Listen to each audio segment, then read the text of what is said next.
Vamos. Rick Mais Notícias. Tempo instável em Curitiba nesse momento. O céu é encoberto. Aliás, o tempo ficou feio aí durante 4. E a previsão, segundo o CIMEPAR, para o dia de hoje, não altera muito o quadro que nós vivemos no fim de semana e na semana passada. Teremos instabilidades em praticamente todo o estado. As temperaturas também giram em torno do que nós estamos acostumados. Hoje em Curitiba, a máxima não passa dos 22 graus. Na região de Cascavel faz mais calor, máxima hoje de 29. Cascavel. Em Foz do Iguaçu, 32 graus de temperatura máxima, chove. Chuva também em Ponta Grossa, máxima de 22 graus. Rick Mais Notícias. Aeroportos. Oferecimento Parque Shopping Barigui. Faça ser incrível. Em nome do Parque Shopping Barigui, a situação do Aeroporto Internacional Afonso Pena na região metropolitana de Curitiba. Pousos e decolagens em situação de normalidade. Os principais terminais do Brasil: Porto Alegre, São Paulo, Congonhas e Guarulhos. Santos Dumont e Galeão no operação normal. Rick Mais Notícias. Começamos o jornal de hoje falando do caso Luiz Inácio Lula da Silva. O ano passado terminou com o Lula e nós abrimos esse ano com o mesmo tema. Agora, sob o viés do senador paranaense Roberto Requião. Requião perdeu de vez a compostura e a vergonha e usou do pleno período de festas de fim de ano para espalhar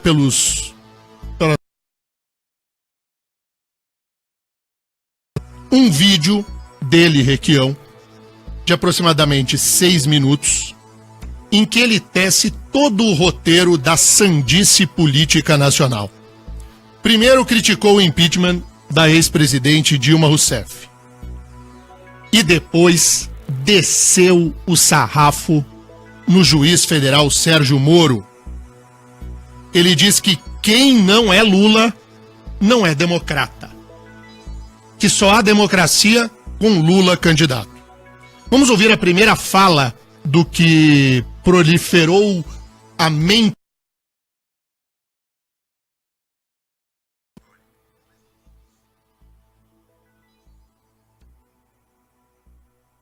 O erro que venham a pedir desculpas públicas. Asseguro aos brasileiros que, se escolherem acertadamente os seus líderes no próximo ano, sem a odiosa discriminação que as classes dominantes e as elites dirigentes nutrem pelo mais popular de nossos presidentes na história, podemos ter, a curto prazo, um plano econômico que poderá tirar o Brasil da crise de renda e de desemprego. O contrário disso será o caos. Só há tranquilidade democrática com Lula, senão é o caos.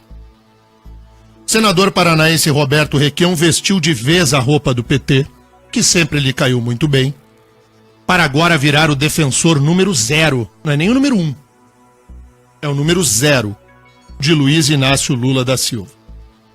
Mas Requião disse mais, ouça aí. O presidente não pode ser escolhido por alguns juízes, tem que ser escolhido pelo voto direto do povo brasileiro. Isto, minha gente, chama-se democracia. Até dia 24, em Porto Alegre, estaremos todos lá. Você entendeu qual que é a lógica que Requião incorpora ao seu discurso? A vontade dele e do PT. É um desrespeito absoluto contra a independência dos poderes, a harmonia dos poderes. Requião pisa no pescoço do judiciário, desmerece o trabalho da Lava Jato, do Tribunal Regional Federal da 4ª Região e ameaça a própria estabilidade democrática do país com o discurso do caos. Ao dizer que não é o judiciário e o Ministério Público que escolherão o presidente, Requião diz o óbvio, mas tenta fazer Lula vier a ser enquadrado na lei da ficha limpa, daí o judiciário não presta. A lei da ficha limpa para o PT só vale se for contra os outros políticos. Se a lei da ficha limpa for contra Lula, daí ela não vale. É este o discurso que o senador Roberto Requião apresenta aos paranaenses. Em pleno período de festas de fim de ano, de Natal. O bom disso é que cai a máscara por inteiro. Esse aí é o Requião de verdade. Requião sonha em ser o vice de Lula e, mais do que isso, sonha em herdar uma candidatura delira que pode vir a presidir o Brasil. Nem que para isso ele precise aderir ao discurso mais irresponsável, talvez, da história do PMDB do Paraná. O que Requião disse nesse vídeo que circula pela internet de chutar o poder judiciário, de desrespeito às instituições para defender um réu já condenado em primeira instância, que é o ex-presidente Lula, a gente percebe definitivamente que o interesse de Requião não é o da sociedade. O interesse de Requião é o do Requião, o do requianismo, dos parentes dele e da turma do PT. É chato a gente começar o ano novo com esse tipo de notícia, mas esta é a notícia política do momento que envolve o estado do Paraná. 7h10. Jonatas Terribas, tá funcionando o nosso ouvinte aí, Terribas? Tá, o pessoal já tá mandando mensagem pra gente aqui. Eu tenho o Alceu de São José dos Pinhais mandando aqui. Bom dia, pessoal. Feliz 2018, estamos na lida sim. Folga foi só no feriado mesmo. Requião é igual a Cuca do sítio do Pica-Pau Amarelo. Só tem medo quem acredita nele. Essa já foi. Bom dia na escuta no carro, indo trabalhar e ouvindo a Jovem Pan. O Claudinei de São José dos Pinhais. Aí tem aqui, ó, todos os dias indo ao trabalho, ouço vocês, Rick Mais Notícias, subindo a Andressa Sabinho, o pessoal tá aqui mais naquele clima ainda de ano novo, Daniel. Claro, tem que ser, né? É duro a gente cair pra realidade com esse momento todo que nós vivemos, né? 7h10, mais notícias aqui na Jovem Pan. O Poder Judiciário lá em Porto Alegre proibiu a montagem de um acampamento no parque que fica exatamente ao lado do prédio da Justiça Federal, do Tribunal Regional Federal da 4ª Região. O MST levará 8.000 pessoas, segundo a promessa do próprio movimento, a favor de Lula, contra os desembargadores do Tribunal Regional Federal que julgam em segunda instância a Lava Jato. Então, o Poder Judiciário proibiu o acampamento, mas autorizou o protesto. O Ministério Público do Rio Grande do Sul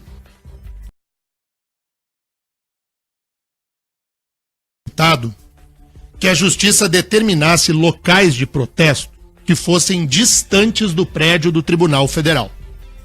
Como aconteceu aqui em Curitiba. Se a gente lembrar, nos dias, né, em que o presidente Luiz Inácio Lula da Silva compareceu para o seu interrogatório aqui diante do juiz Sérgio Moro, foi feito todo o bloqueio da região do bairro do AU, e quem protestou a favor de Lula se reuniu na frente da Universidade Federal do Paraná, lá na Praça Santos Andrade. Os contrários ao Lula protestaram diante do Museu do Olho, o Museu Oscar Niemeyer. O Ministério Público Federal, para uns, o Parque da Redenção, para outros, o Parque Moinhos de Vento, que são dois locais distantes de onde acontecerá o julgamento do Tribunal Regional Federal. Mas aí o juiz não autorizou. Diz que protesto tem que ser no local onde o fato acontece.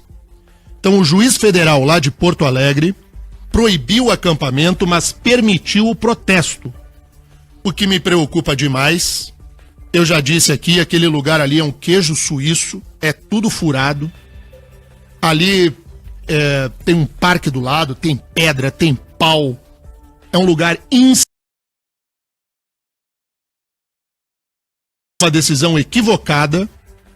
E fala aqui um defensor intransigente do direito de liberdade de expressão. Mas você autorizar o protesto diante do Tribunal Regional Federal em Porto Alegre é você brincar com gasolina, põe a gasolina assim num galão, assim, derrama tudo pelo chão e fica riscando fósforo. Essa é a decisão do juiz de primeira instância lá no Rio Grande do Sul. Dessa decisão, evidentemente, cabe recurso ao próprio Tribunal Regional Federal. 7h13. O Luciano Huck, o apresentador da TV Globo, não vai disputar a presidência da República. Mas aí ele se reuniu com o diretor do Ibope, o dono do Ibope, né, o Carlos Augusto Montenegro, e pediu que o nome dele continue sendo consultado pela população. Luciano Huck não é candidato, mas quer que o nome dele figure na lista. Das duas, uma. Ou ele internamente pode dizer que ouviu o clamor das pesquisas e aí mudou de opinião, que provavelmente seja essa a intenção do Luciano Huck. Ou ele quer se mostrar forte para os demais candidatos, para lá na frente ver como é que atua politicamente. Fazer uma graça. Para fazer uma graça. Tá de gracinha o Luciano. Da família do Luciano Huck. No ano novo. Você viu essa foto? Não vi. É assim. Tá o Luciano Huck de branco. Ah, a família inteira de branco. Não, esse que é o legal. É porque essa inteira de branco é do ano passado. Não, é desse ano. Então tá o Luciano. Tá o Luciano Huck de branco. Os 3 filhos do Luciano Huck de branco. E a Angélica de amarelo. E aí a legenda da foto diz assim: se a Angélica veste amarelo porque tá precisando de grana, imagina nós. Ei! Então tá todo mundo de branquinho e a Angélica tá de amarelinho. Incrível, bicho. Incrível, bicho. Clima de ano novo, tá todo mundo. Sabe que eu não consegui. Feliz 2000. Sem o Mark aqui, eu me atrapalho todo. Eu não consegui abrir aqui o negócio do Facebook. Tá funcionando? O Facebook tá no ar aqui, na Jovem Pan. Daqui a pouco vamos ler a participação do pessoal do Facebook. Tem o pessoal mandando aqui: bom dia na escuta no carro, indo trabalhar, ouvindo a Jovem Pan. Também tem aqui: ouço vocês todos os dias. Bom dia, Terribas, bom dia, Denian. Não mandou o nome, final do telefone 8335. O pessoal ainda não tá criticando tanto assim o assunto inicial aqui, que foi o Requião. Tem o Eduardo de Curitiba: bom dia, Denian, bom dia, Terribas, feliz ano novo pra vocês e vamos lá pra cima. Um ano ligado. É porque ninguém mais tem paciência também com o discurso do Requião, né? E acho que tá certo. O que a gente tem mais é que ignorar uma fala como essa. O Marcelo Eng, de Braganei, diz o seguinte: bom dia, queridos, feliz ano novo, felicidades a todos. Nunca vi tanta chuva aqui, choveu a tarde toda ontem e à noite também, sem parar. E continua. Pois é, tá chovendo bastante fim de ano aí. Pois é, e a previsão hoje, pessoal, pra quem ligou o rádio agora, é chuva o dia inteiro, tá? Chuva em Curitiba, chuva na praia, chuva no norte, em Londrina, em Guarapuava, em Cascavel e em Foz do Iguaçu. E em Ponta Grossa, chove também. Dia inteiro de chuva. Tá bom, Terribas? Bom. Intervalo, na sequência, logo depois do break, nós vamos conversar ao vivo aqui nos estúdios da Jovem Pan com o ministro da Saúde, Ricardo Barros. Já voltamos.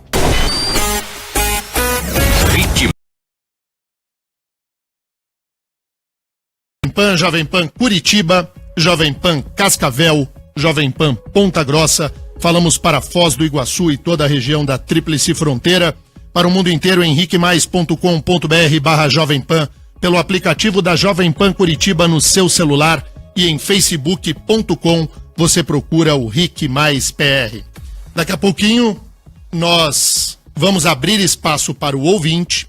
Pode mandar a sua pergunta tanto na live do Facebook quanto pelo WhatsApp 41 985045092. 985045092 do Progressista, ministro da Saúde do Brasil. É o nosso entrevistado de hoje aqui nos estúdios. Ministro Ricardo Barros, muito bom dia, feliz ano novo para o senhor. Bom dia, Demian, bom dia a todos. Animado logo cedo aqui no primeiro dia útil do ano, né? Muita gente deve estar subindo da praia, ouvindo a gente, e nós estamos aqui trabalhando, falando um pouquinho do trabalho realizado na saúde, onde nesse final de ano nós fizemos aportes muito significativos de recursos, com a economia de 4,5 bilhões que fizemos. Só no Diário Oficial do dia 30 extra, nós colocamos 436 milhões de reais na saúde em todo o Brasil. Para onde que foi esse dinheiro, esses 430 milhões? Os jornais de circulação nacional? Curitiba, Hospital Evangélico, Hospital Santa Casa, Cajuru, Cruz Vermelha, Infantil Pequeno Príncipe, Erasto Gettner, Nossa Senhora das Graças, Mater Dei, Hospital São Vicente, mais Campina Grande do Sul, que recebeu 1 milhão, tudo no total mais de 10 milhões. A Prefeitura de Curitiba, 10 milhões de reais em recursos para ajudar o custeio. Todas as entidades filantrópicas do Paraná receberam recursos, todos os consórcios intermunicipais, vários municípios, e no Brasil todo foi assim. 436 milhões, dá para atender muita gente, e são os recursos que nós alocamos para o cumprimento daquele compromisso que eu fiz também, de renovar toda a frota de transporte sanitário do Brasil. Foram 6.500 ambulâncias, 1.500 vans lógicos com raio-x. Tudo isso é investimento de mais de 1 bilhão de reais que nós fizemos com esta economia, especialmente em compra de medicamentos que nós fizemos durante essa gestão. Ministro, amanhã o senhor vai conceder uma entrevista coletiva em Brasília para falar sobre a execução orçamentária. Vou pedir que o senhor adiante os dados que o senhor vai passar amanhã na coletiva, naquilo que toca ao estado do Paraná em particular. Bem, amanhã eu não tenho o balanço ainda do que foi empenhado, porque o empenho ficou até meia-noite do dia 30. Eu tenho o Diário Oficial que foi publicado, em parte os dados estão aqui. No Paraná, são 168 milhões de reais em parcela única, em recursos como esse que eu falei, né, que eu citei aqui, mas vamos falar Guarapuava. E assim, todas as cidades do Paraná foram contempladas. Campo Largo, está aqui 3 milhões e 700 para Campo Largo, que é um credenciamento da UTI adulto. Esse recurso é permanente, esse vai continuar independente enquanto o serviço estiver sendo prestado, como em Campina Grande também. Ele está falando do credenciamento do AVC. Em Arapongas, o cardiovascular. Em várias cidades, os CAPs, os serviços de assistência aos doentes mentais, né? E esse dinheiro, ministro, só para a gente entender, esse volume inteiro de dinheiro aí em diversos municípios brasileiros e aqui no Paraná em particular, esse dinheiro é dinheiro na conta da prefeitura? Dinheiro na conta das prefeituras, dos hospitais filantrópicos, aqui em Curitiba, no consórcio para fazer um mutirão de cirurgias e consultas. E assim todos os demais consórcios do Paraná receberam recursos também.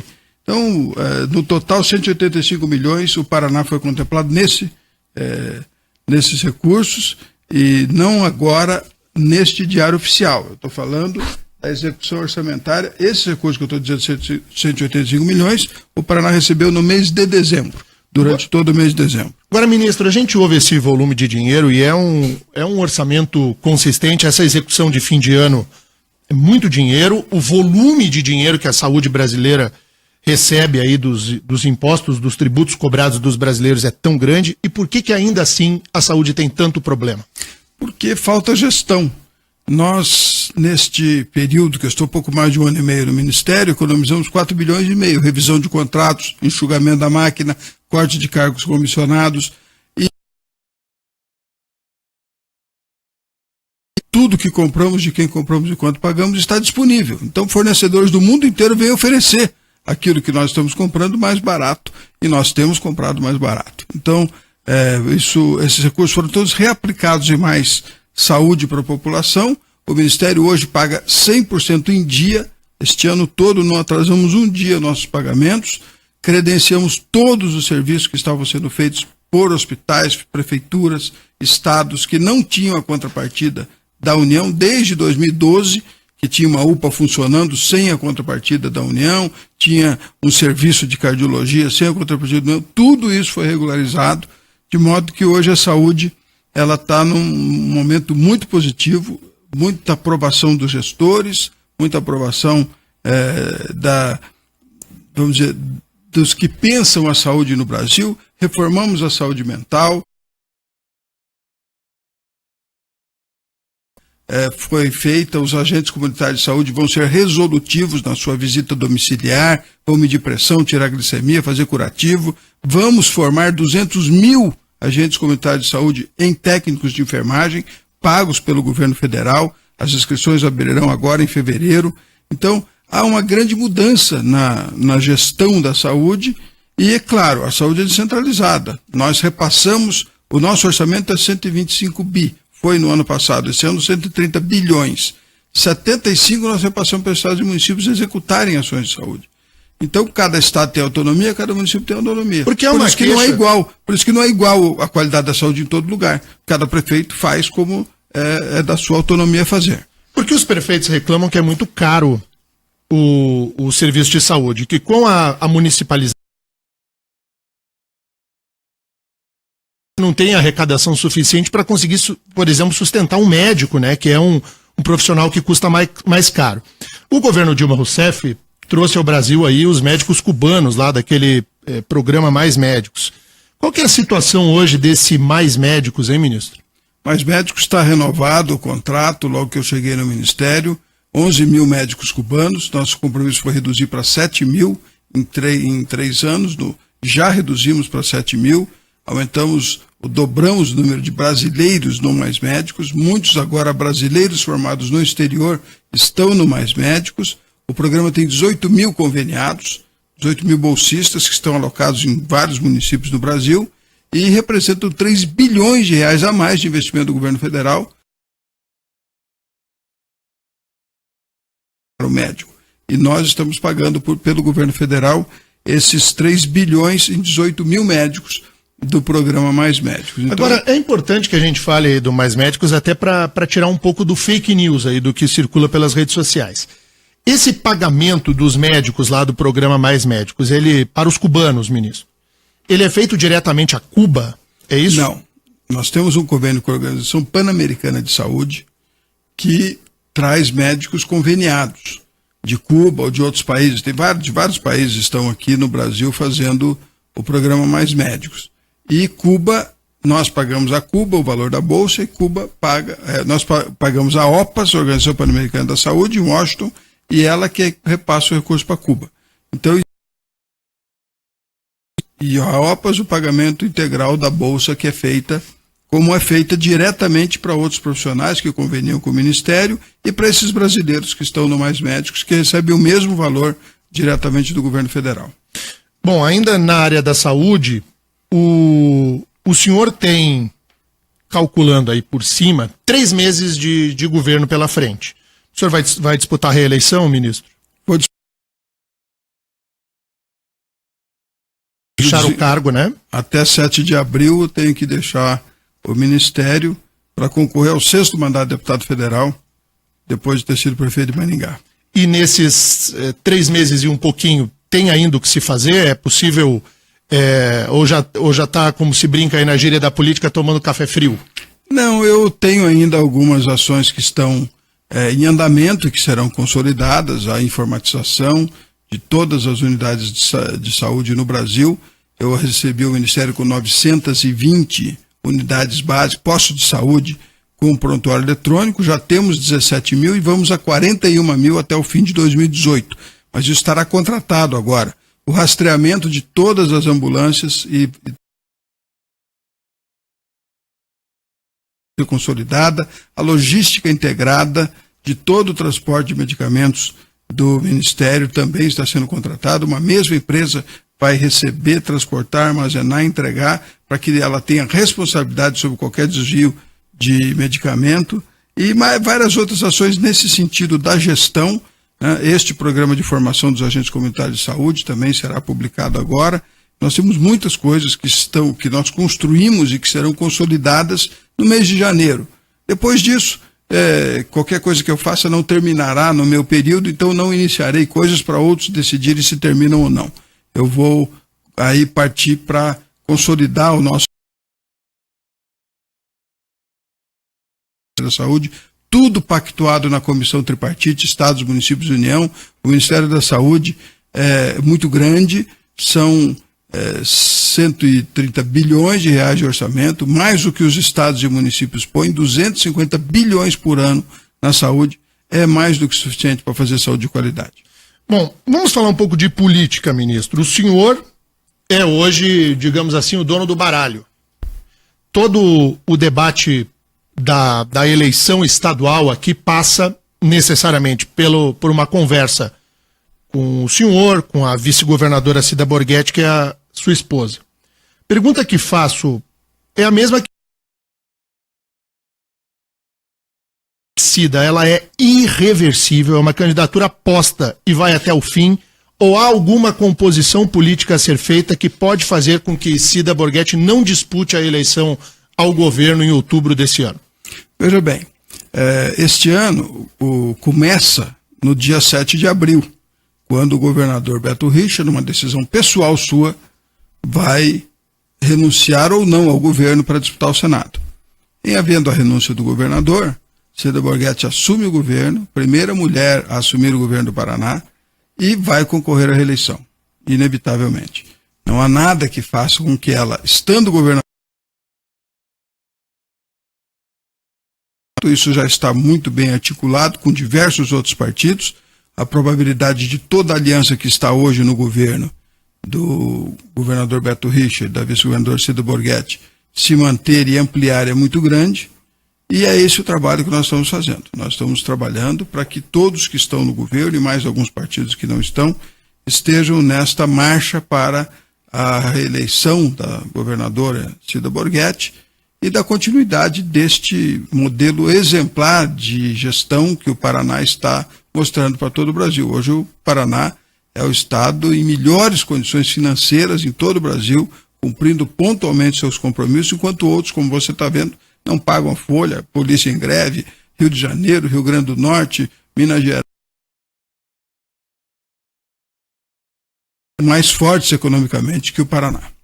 Então, é claro, isso depende muito da decisão pessoal do governador Beto Richa, mas a gente sabe que a tendência será mesmo a disputa ao Senado pelo governador, e com isso o Cida Borghetti assume o governo em definitivo e daí ela disputa a reeleição. O senhor disse que já tem conversas adiantadas com os partidos, entre eles o PSDB, ministro? Claro, o PSDB, inclusive me reuni com toda a bancada de deputados do PSDB, agora no final de dezembro. Aliás, me reuni com democratas também, com a bancada dos independentes na Assembleia, com a bancada do PSB. Estivemos com o presidente nacional do PSB em Brasília, do PR, o Ademar Costa Neto, o Jacobo, que é o presidente estadual, com a Cristiane Ared e o Nishimori, com o PTB do Alex Canziani. Nós temos conversado com todos. É natural que eles estando participando do governo, permaneçam dentro do governo e dentro da aliança da sucessão. O cenário eleitoral no Paraná tem 3 candidatos que são os candidatos mais fortes, né? É o Ratinho Júnior, deputado estadual, pelo PSD, Osmar Dias, ex-senador, hoje ainda no PDT, e a vice-governadora Cida Borghetti. Desses 3 nomes, o senhor acha que será esse mesmo o cenário que chegará lá em outubro, ou é possível uma alteração? Aí pergunto na eleição estadual. O senhor acha que esse é o quadro, ou é possível que um dos dois desista? Não, a Cida será candidata, inevitavelmente. O Osmar Dias busca um espaço, né? Porque hoje a natural aliança dele seria com PT e PMDB, repetindo o que aconteceu na eleição anterior, mas com um certo desconforto para ele nesse momento. O Ratinho fazendo um excelente trabalho, foi secretário do governo e é nosso companheiro, amigo pessoal, aliado. Já disse a ele, Ratinho, nós somos aliados, ou de primeiro turno ou de segundo turno, mas estaremos juntos. Então temos respeitado o trabalho dele, ele também tem respeitado o trabalho desse governador. O Borghetti tem o conhecimento de 30% no Paraná, apenas dos eleitores que conhecem a vice-governadora. Por isso que o senhor acha que nas pesquisas ela não tem aparecido bem, ministro? Claro, se ela não é conhecida, ela não tem intenção de votos.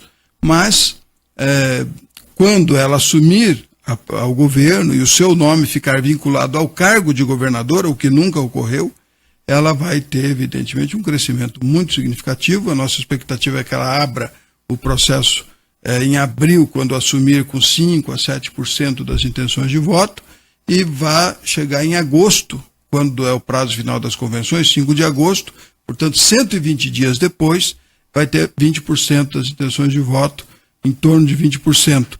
O Pessutti, em 90 dias, porque antes a convenção era antecipada, né? O Roberto Popim Manengá, quando assumiu a prefeitura, numa licença do prefeito Silvio Barros, ele saiu de 7% para 22% em 100 dias. Então, é natural que quando a pessoa assume o cargo, com a visibilidade que tem, com a cobertura de mídia e com a associação do nome ao cargo, que ela nunca foi associado o nome de Cida Borghetti ao cargo de governadora, né, para a população, ela vai subir muito. E quando chegar em agosto, nas convenções, os partidos decidirão, evidentemente, dentro de uma expectativa de poder, e ela estará crescendo e os demais estarão caindo. Naturalmente, isso fará muita diferença para a consolidação das alianças. E o cenário nacional, ministro Ricardo Barros? O senhor é ministro do governo Temer, que é um do Brasil.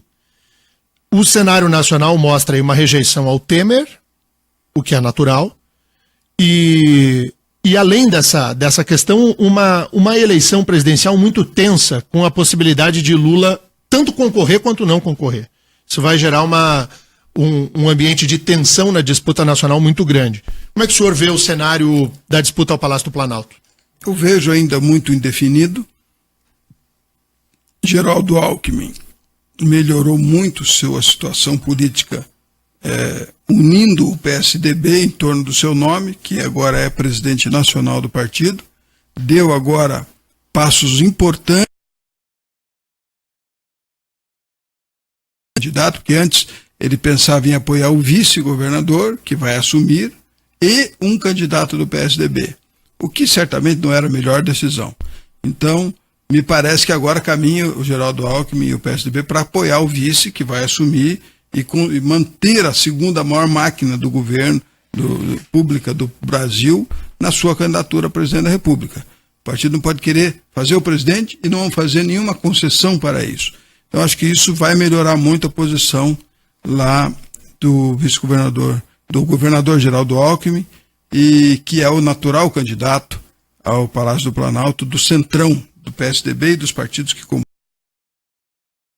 o presidente Temer. A gente pode imaginar que o candidato Geraldo Alckmin será o candidato de Cida Borghetti e de Ricardo Barros no Paraná, se essa aliança se consolidar. Sim, aqui, né? É uma probabilidade de este partido que tem um candidato a presidente estar conosco aqui. Evidentemente poderão acontecer de outros partidos,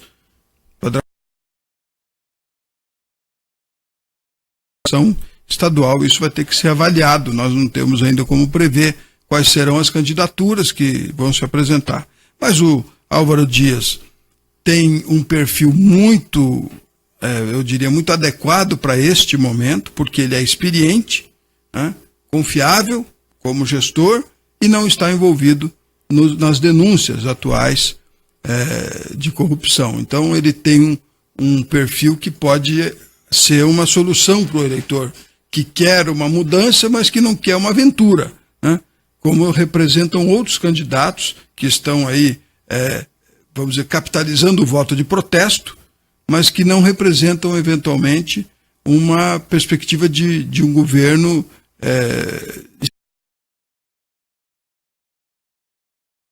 nas eleições presidenciais, é que os candidatos alternativos sobem na pesquisa pelo voto de protesto, porque quer votar contra o status quo, mas quando eles alcançam a possibilidade de vitória, o eleitor desiste de votar nele. Então o eleitor quer votar num candidato para protestar, mas não quer votar para ele governar, entendeu? Então, é este movimento que o eleitor fez em várias eleições. Você perceber, muitos candidatos alternativos cresceram e depois caíram. Mas por quê? Porque o eleitor quer votar nele para protestar, não quer votar nele para governar. A gente percebe que o senhor se refere claramente aqui ao deputado federal Jair Bolsonaro. Não necessariamente. Tem outros que se encaixam nesse perfil. E eu nem diria, né? O Bolsonaro tem muitos mandatos de deputado federal. O senhor conhece o Bolsonaro há quantos anos? Meu colega de partido. Eu não estou falando do Bolsonaro, não. O Bolsonaro tem muitos anos de vida pública. Ele não é um neófito como outros que se apresentaram. O caso do Dória, né, foi um caso de sucesso. Ele saiu correndo por fora e ganhou a eleição. Mas o eleitor tende sempre, você veja a eleição no Amazonas, 2 ex-governadores, a Rebeca Garcia, que é do nosso partido, representava o Novo, ela, né, era a novidade da campanha, embora tivesse sido deputada federal, e nem foi para o segundo turno, né? Então, a eleição precisa ser avaliada com os fatos concretos. O Bolsonaro, pelo contrário, meu amigo pessoal, foi colega meu de partido, eu, inclusive, que promovi a reunião da Executiva Nacional para liberá-lo para sair do partido, porque ele queria uma vaga majoritária no Rio de Janeiro, e o nosso presidente nacional, então, Francisco Dornelles, não quis dar essa vaga. Como o Maluf não quis dar para o Russomano também a disputa majoritária em São Paulo, e eu acabei promovendo uma reunião da Executiva Nacional eu era vice-presidente, então, do Partido Nacional, que pudesse disputar. Então, o Bolsonaro, ele não é um outsider, como a gente pode dizer, porque já tem vários mandatos de deputado federal, conhece muito o processo político. E o caso Lula, ministro? O caso Lula é um caso que vamos avaliar, na minha opinião, mesmo que o Lula seja condenado em segunda instância no TRF4, no Tribunal Regional Federal de Porto Alegre, a tendência que eu percebo é que ele registrará a candidatura, né, ou pedirá o registro da candidatura e vai tentar, como a eleição é de 45 dias apenas, vai tentar permanecer durante o período, pelo menos do primeiro turno, com a candidatura ainda em julgamento no tribunal e, portanto, como candidato no processo, olhando para a eleição do Congresso, que se elege no primeiro turno. Então, se ele conseguir permanecer todo o período do primeiro turno, onde ele é muito forte. Coitado do eleitor, né? O eleitor fica se vê submetido a um processo eleitoral de absoluta instabilidade. Claro que para quem vivencia a política isso é muito natural, como nos diz aqui o ministro Ricardo Barros. Lula mira no Congresso Nacional, percebe o PT fazendo uma boa bancada de deputados, a tendência é de diminuir o tamanho do Senado, mas conseguiria eleger mais deputados com Lula candidato do que sem Lula candidato. E nesse meio tempo, coitada da democracia brasileira. Lembra que o Bellinati foi cassado, registro cassado depois da eleição.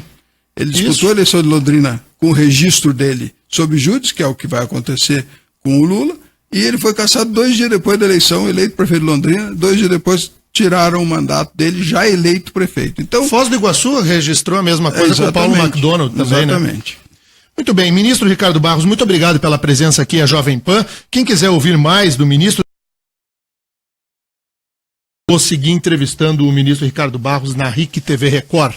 Ministro, obrigado pela participação aqui conosco com a Jovem Pan. Obrigado, Demian, e bom dia a todos. Que este seja um ano de muitas alegrias, muitas conquistas e muitas vitórias. Muito bom. Ribas, intervalo. Voltamos na sequência para o encerramento do nosso jornal.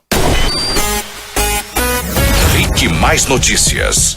RIC Mais Notícias aqui na rede Jovem Pan Curitiba, Jovem Pan Cascavel, Jovem Pan Ponta Grossa. Nós falamos também para Foz e toda a região da Tríplice Fronteira, pelo Facebook, na live, pelo Rick Mais, por tudo que é lugar do mundo. O primeiro Rádio Jornal da Manhã com o foco nas notícias aqui do Paraná. Terribas. E os ouvintes estão vivos, Terribas? Os ouvintes estão vivíssimos aqui. Tem aqui, ó, Luiz Fabiano de Colombo. Bom dia, Terribas e Denian.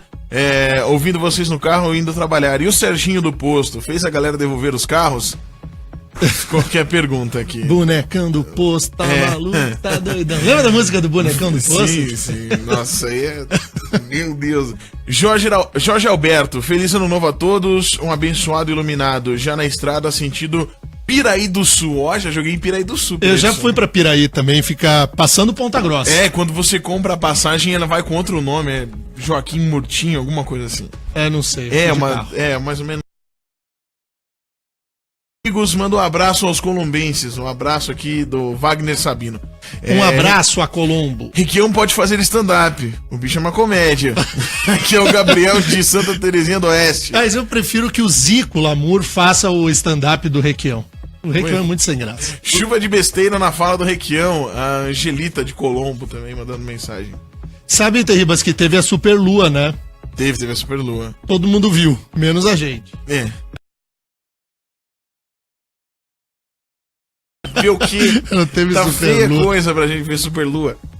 Bom dia, tô em Inácio Martins, escutando a PAN. Hoje é meu aniversário, um abraço amigos da PAN. Orley de Koski, é isso. Parabéns, Orley. Orley, Feliz tudo de bom, aniversário. feliz aniversário, aproveite bem o dia. Você sabe que a gente tá começando a ficar famoso, né? Por quê, Terribas? Você já é famosão, né? Você já é famosão. Eu não posso andar na rua. Você não pode mais andar na rua, nem no shopping. Aí eu tava esse final de semana comprando. E sempre os ouvintes me pegam no momento meio escroto. Quando tu tá comprando coisa que não deveria. Não, esses dias eu tava no mercado pegando vodka pra um aniversário. Aí o cara parou dele. Oi, você é o Terribas? Eu segurando a garrafa assim, deu oi, eu sou. Da Bica aqui, que tem um restaurante aqui perto. Aí é maravilhoso. Aí eu tava segurando a costela assim, ó.